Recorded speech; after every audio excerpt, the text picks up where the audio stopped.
اللهم صل وسلم وبارك على سيدنا محمد. النهارده جايه اعمل لكم ريفيو وانا بشغل القلايه الهوائيه او الاير فراير. اول مره هشغلها معاكم واوريكم. انا سويت قبل كده مع نفسي، جربتها، بس انا حابه اوريكم ازاي بتشتغل وازاي البطاطس بتستوي فيها. انا هنا معايا بطاطس نيه زي ما انتم شايفين. اهم حاجه تكونوا منشفينها جدا. انا كنت عملت مره من غير ما انشفها طلعت مش كويسه.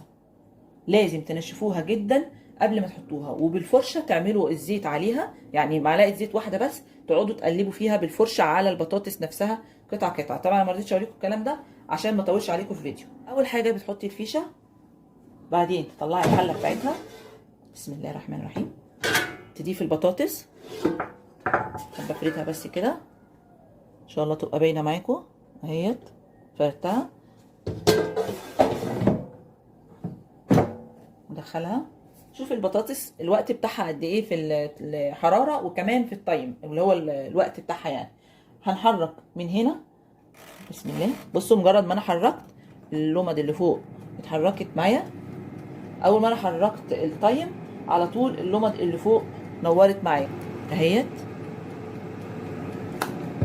تمام. هبتدي بقى اعمل الوقت بسم الله من 15 ل 20. انا هعملها على 20 اهي زي ما انتم شايفين كده. ظبطته على 20. درجة الحرارة هعملها على 200.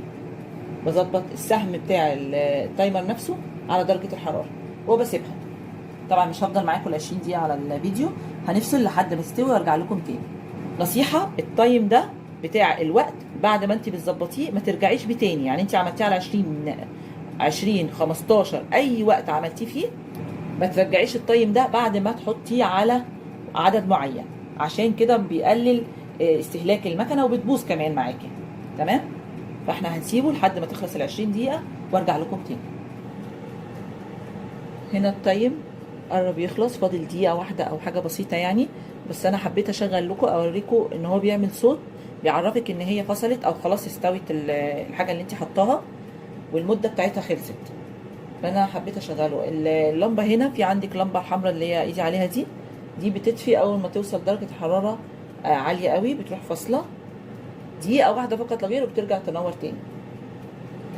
واللمبه الخضراء اللي جنبها دي بيعرفك ان الجهاز اشتغل، لان هو ما بيشتغلش الا ما انت بتلفي البكره بتاعه التايم والحراره. ده الصوت اللي انا كنت حباكم تسمعوه.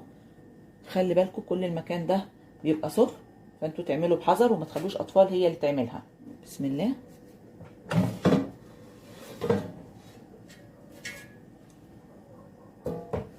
بسم الله الرحمن الرحيم. شايفين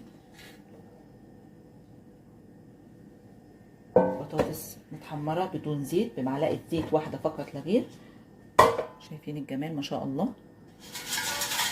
مقرمشه ازاي، شايفين اهي مقرمشه اهي.